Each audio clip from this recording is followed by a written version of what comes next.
So, I was just sitting here and I was thinking about the um, chapter readings that I have not quite been able to get back into since I had my little bout with sickness or whatever. I had a really, really bad cold, as far as I know. I did take a COVID test and that was negative. And I had a really bad sore throat when it was going on, like really bad. My voice was really different for a while. But I took a strep throat test and I didn't have strep throat either. So, um, yeah, it's been difficult for me to lock in on the time to get the chapter readings done. Even though, like the last time I did one, I timed it, and it was only like 6 minutes or something. Like, isn't it funny how you can really, really want to do something that's good, but um, for some reason, you're getting fought on it. Clearly, I mean, you definitely have 6 minutes in the day, but something is like fighting you on it. Just I don't know. So I don't mean to give it up, but I was sitting here and I was thinking about one of let me think, how did I get into this train of thinking here? um I don't know. I don't know where it came from, but I was just thinking about Job. Have any of you ever read the book of Job or attempted to read the book of Job? Put it in the comments if you have either read Job or attempted to read it. Now, I know most people have read the beginning of the book of Job, where Job loses everything. And, that's the part of Job that gets preached about and taught about. And so we know that this was God and Satan having this conversation, and Satan, being allowed to touch Job's things, but not being allowed to take Job's life. And so most people are familiar with at least the beginning of Job. But if you keep reading, so much is said. So much is said. Job's friends come and they try to sit with him and they try to comfort him and they try to talk and just say so many things as I would say just like regular friends, just they try to tell you things to comfort you. They try to tell you things to help you figure out what happened, what went wrong. And usually you're tossing around these ideas. Well, maybe this is what was going on. Maybe this is what she was thinking. Maybe this happened to him. Maybe this, maybe that, and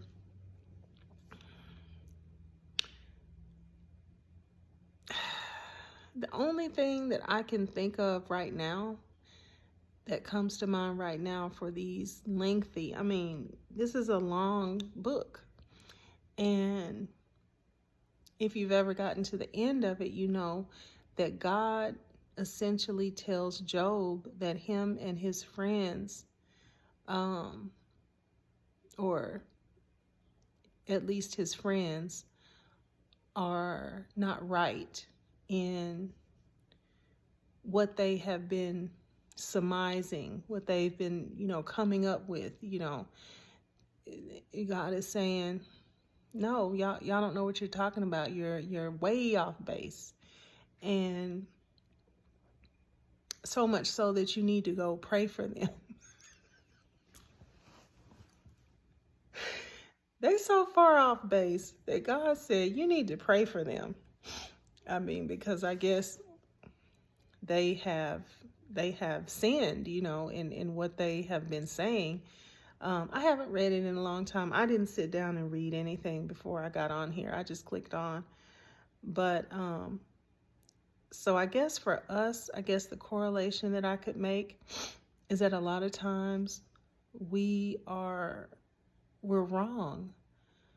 We're telling people things, and we're saying things, we're coming up with conclusions, and we are not right. We don't know the first thing about what we're talking about. We have not prayed. We have not asked God to reveal to us what's going on, or what's happened, what's going to happen. We have not asked God to comfort us, to guide us. You're just out there talking. You're just out there giving your opinion. And your opinion doesn't mean anything because you're not right. You're just not right. And so, yeah, it just really struck me that for this book to take up so much space in the Bible. And these guys, these friends of his, they're tossing around this, they're tossing around that. Job is coming back at him, saying what he's saying. He's saying this, he's saying that. And then when you get to the end and you realize that God is saying, no, none of y'all are right. You're not right. And not only are you not right, you've sinned against me. You've offended me, and all these things that you've said. You need to pray for your friends because your friends ain't right. It just kind of sort of reminds me. I'm trying to see which version I want to read from, but it just kind of sort of reminds me that we need to pray. We need to pray. We need to consult God more. We need to talk to him. We need to ask him. We need to let him give us our counsel. And yes, it's not to say that we don't have friends and we don't talk things over with friends. But you got to know, I think you got to be careful who you talk things over with. And I think you got to know at the end of everything, and especially at the beginning, give God an opportunity to speak into the situation and to be a comfort, to be a guide, because people might be saying so many things, just so many things, and none of it be right.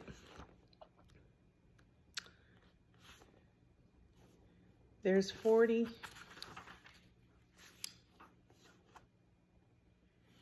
38. I don't know. Maybe the Lord started speaking in here before the 38th chapter, but they go on and on and on for up to 38 chapters before God starts to get in there and say what he wants to say. He still doesn't really explain himself. He still doesn't really tell Job anything according to necessarily what has happened. But what he does say is that you and your friends, y'all are way off base. And who's going to question me? So this is one of my favorite books.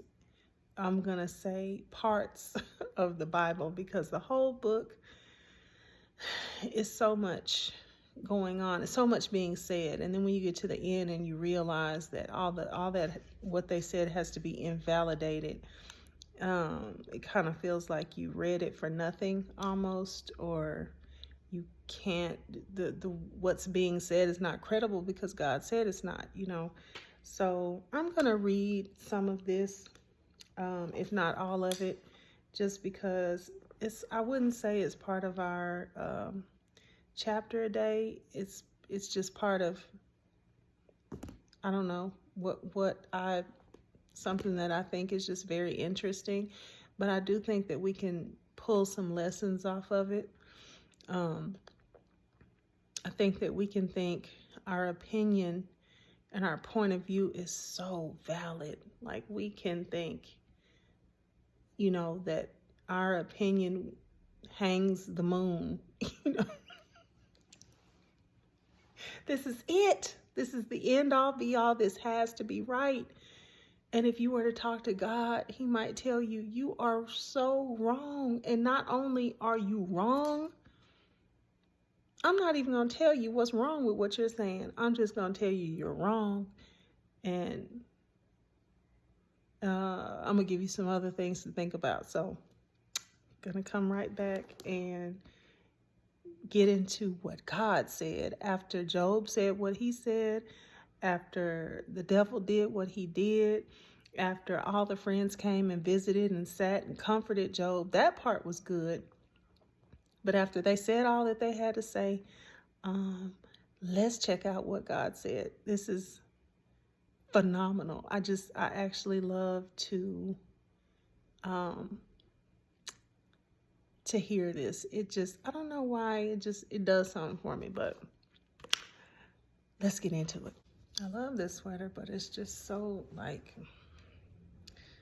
overpowering a little bit. See, it's short, it's cropped. It's from Fashion Nova 2020. I think, yeah, I'm pretty sure I got it last Christmas season, not this past Christmas, but the one before that. So let's find Job again. What did I say, 38? So there's 42 chapters in the book of Job.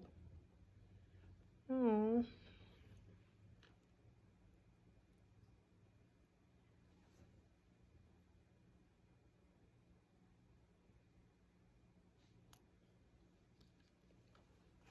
All right. I'm going to clean my glasses. I don't know why reading glasses get so much dirtier than regular glasses. But they really do. Okay.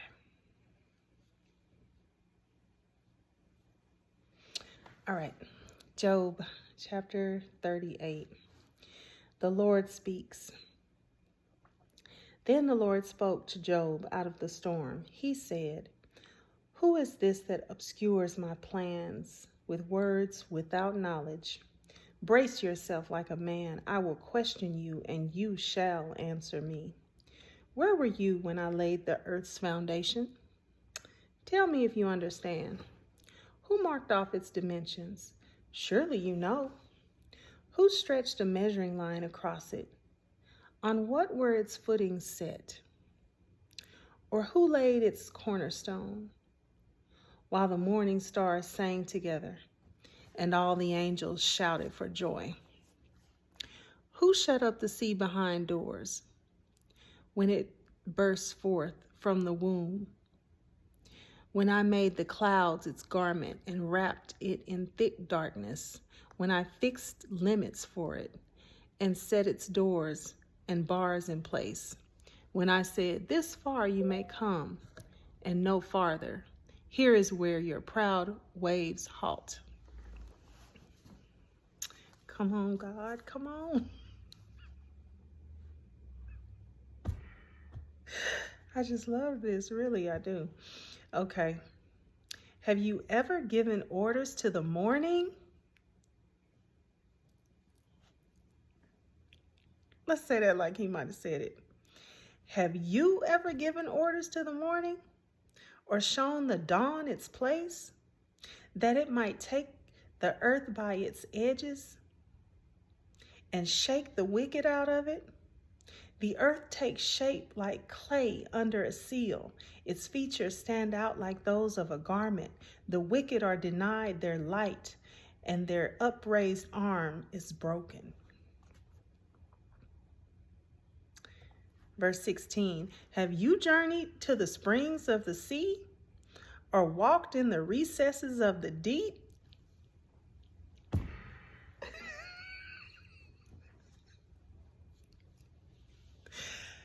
Come on, God. Have you journeyed to the springs of the sea, or walked? God said, have you walked in the recesses of the deep? He's talking about the ocean. Have the gates of death been shown to you? Probably not, because you're listening to me right now. Have you seen the gates of the deepest darkness? Hell? Have you comprehended the vast expanses of the earth? He might not have been talking about hell, but this is my limited interpretation. Have you comprehended the vast expanses of the earth? Tell me if you know all this. Or maybe he said it like this. Tell me if you know all this, since you know so much. What is the way to the abode of light? What is the way to the abode of light? And where does darkness reside? Can you take them to their places? Can you take them to their places? Do you know the paths to their dwellings? Surely you know, for you were already born. You have lived so many years. Oh, God is getting a little sarcastic with them. Have you entered the storehouses of the snow, or seen the storehouses of the hail, which I reserve for times of trouble, for days of war and battle? What is the way to the place where the lightning is dispersed, or the place where the east winds are scattered over the earth? Who cuts a channel for the torrents of rain, and a path for the thunderstorm, to water a land where no one lives, an uninhabited desert, to satisfy a desolate wasteland and make it sprout with grass? Does the rain have a father? Come on, God. Who fathers the drops of dew? From whose womb comes the ice? Who gives birth to the frost from the heavens, when the waters become hard as stone, when the surface of the deep is frozen? Can you bind the chains of the Pleiades? I don't even know what that is. Let me see if that's got a reference.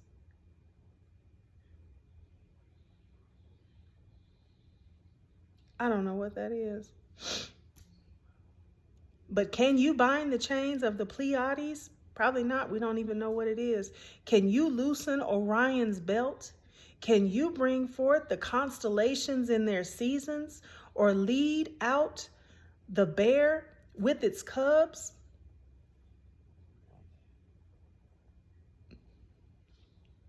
Do you know the laws of the heavens? Can you set up God's dominion over the earth? Can you raise your voice to the clouds and cover yourself with a flood of water?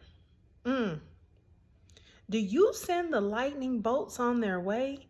Do they report to you, here we are?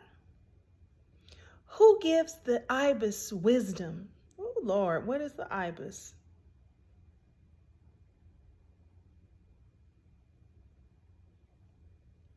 Or gives the rooster understanding? Who has the wisdom to count the clouds? Who can tip over the water jars of the heavens when the dust becomes hard and the clods of earth stick together? Do you hunt the prey for the lioness and satisfy the hunger of the lions when they crouch in their dens or lie in wait in a thicket? Who provides food for the raven when its young cry out to God and wander about for lack of food?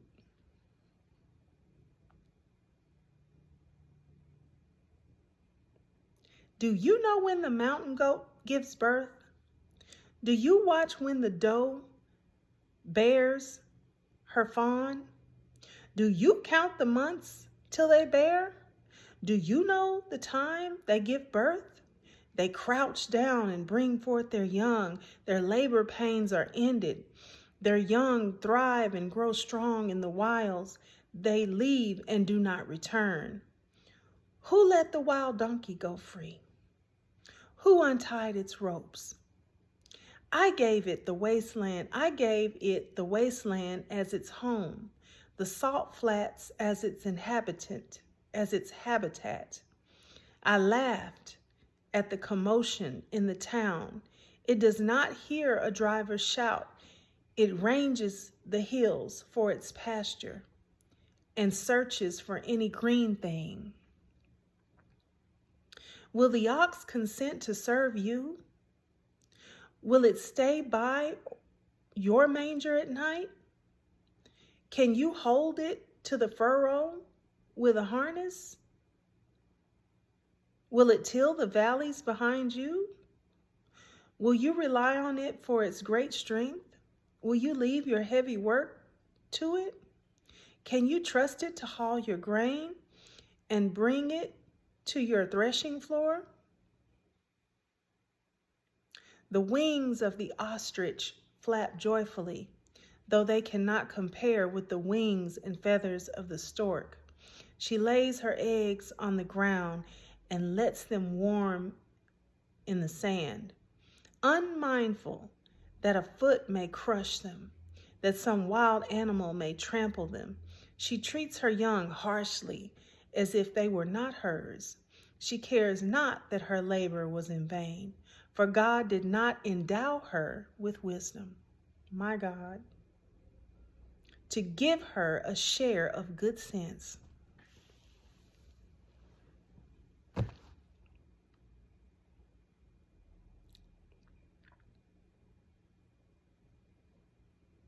Let's just read that again. She treats her young harshly, as if they were not hers.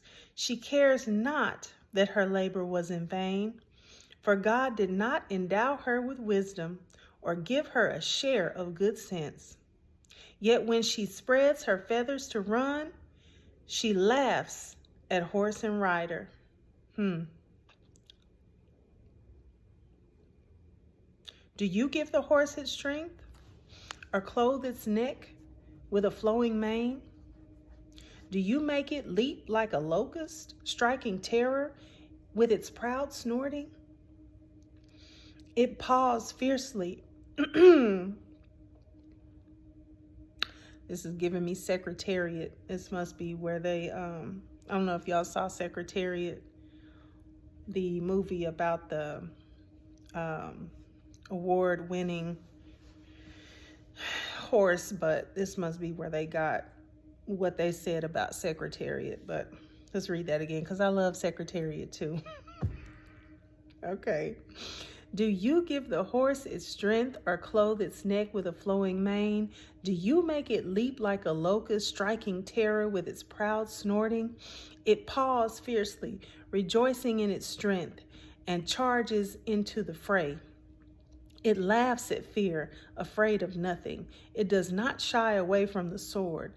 The quiver rattles against its side, along with the flashing spear and lance. In frenzied excitement, it eats up the ground. It cannot stand still when the trumpet sounds. At the blast of the trumpet, it snorts, aha! It catches the scent of the battle from afar, and the shout of commanders and the battle cry.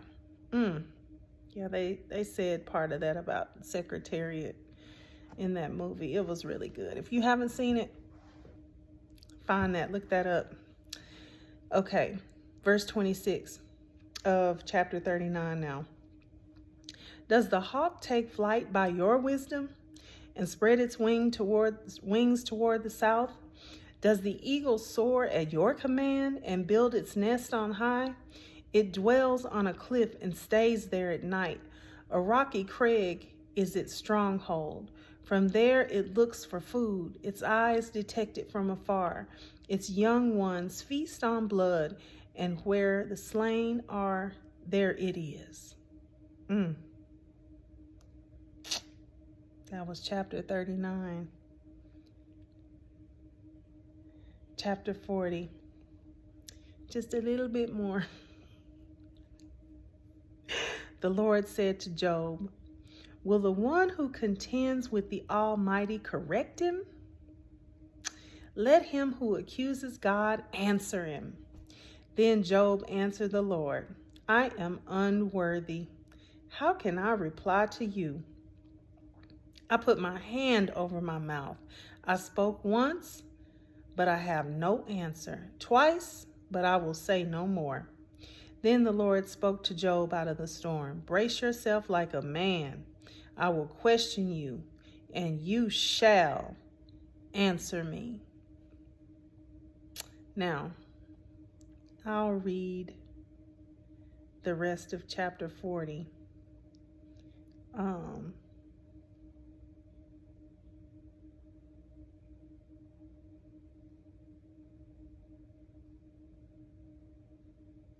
I'll read the rest of chapter 40, and I guess we'll just go ahead and finish this on the next video. But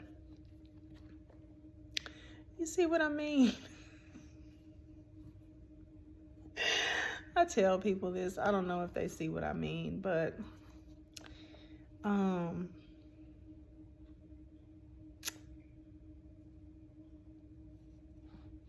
yeah, God, he said a lot of things, but up till now,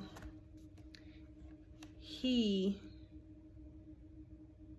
has told them a lot of things that they cannot answer. They don't know, and they probably had never even thought about a lot of that stuff. But even if they had, they don't have an answer for it. They don't know. And I think what he's trying to get them to understand is, you know not what you're talking about. You don't know what you're talking about. You're doing a whole lot of talking, and you don't know what you're talking about. You're wrong. And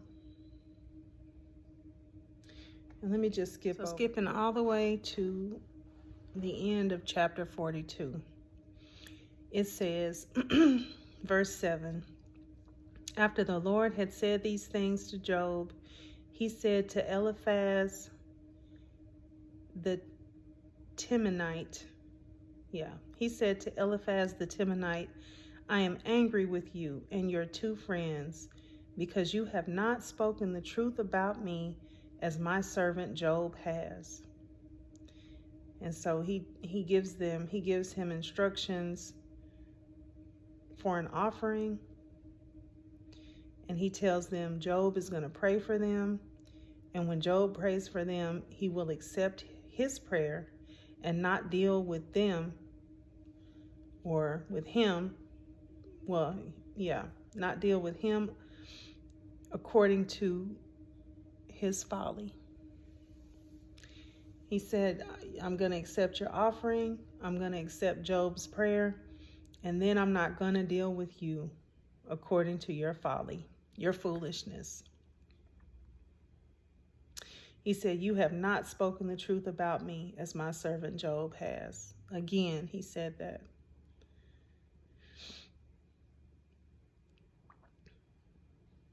And it was three friends: Eliphaz the Temanite, Bildad the Shuhite, and Zophar the Naamite, Naamathite. Zophar the Naamathite.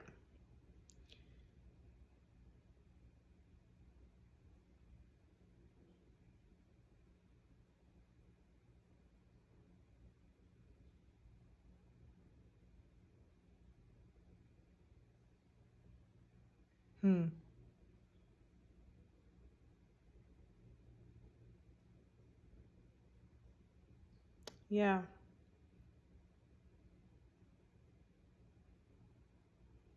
He told them a lot of things, but all he said about what they said is that you have not spoken the truth about me.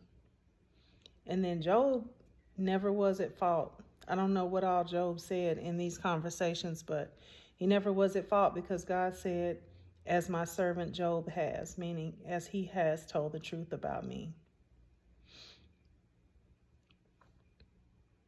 So this lets us know a lot of things. It lets us know that God, there is a price to pay for our foolishness.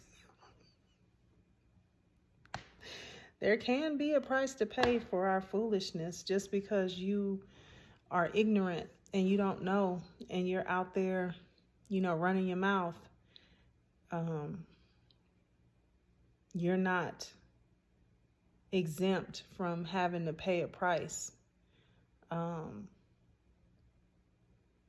because they would have had a higher price to pay if it not had been for Job and Job's ability to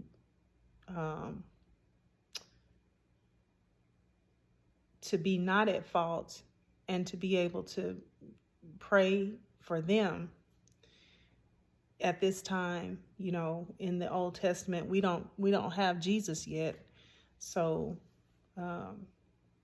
there's nothing to do for your sins except for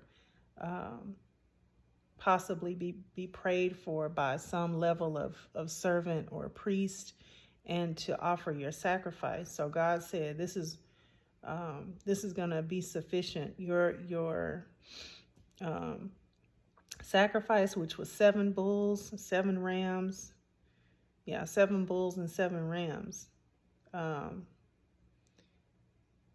as burnt offerings, and then Job's prayer.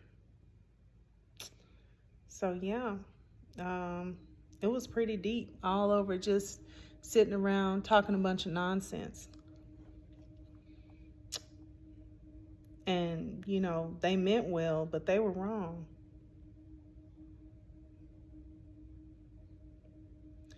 And then in verse 10, it says, after Job had prayed for his friends, the Lord restored his fortunes and gave him twice as much as he had before. All his brothers and sisters and everyone who had known him before came and ate with him in his house. They comfort.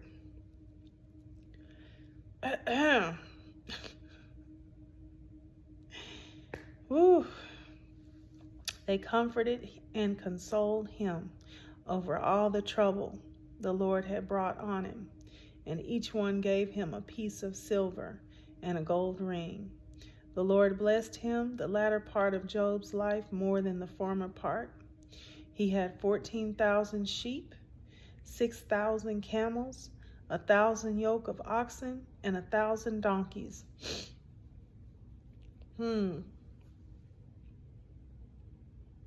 We don't know what that's worth, but, look up what one of each of those would cost today and times 14,000 sheep, 6,000 camels, 1,000 yoke of oxen, and 1,000 donkeys. And he also had 7 sons and 3 daughters. The first daughters he named Jemimah, the second Keziah, and the third Karen. Habakkuk. Nowhere in all the land were there found women as beautiful as Job's daughters, and their father granted them an inheritance along with their brothers, which was unusual. That's my part. I'm saying that, which is unusual. After this, Job lived 140 years. He saw his children and their children to the 4th generation.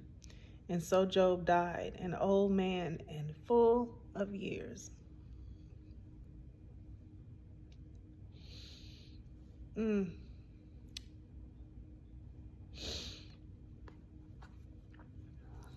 Yeah. That's good. That's good, my friends. That's real good. So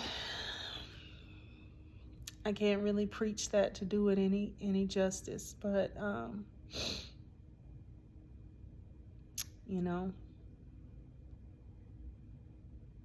that's a lot that's been said there, and I'm sure that if you've gotten this far, almost 40 minutes in, then there's a word in it for you from the Lord. So I'm gonna go now, but you be blessed and have a wonderful day. Bye.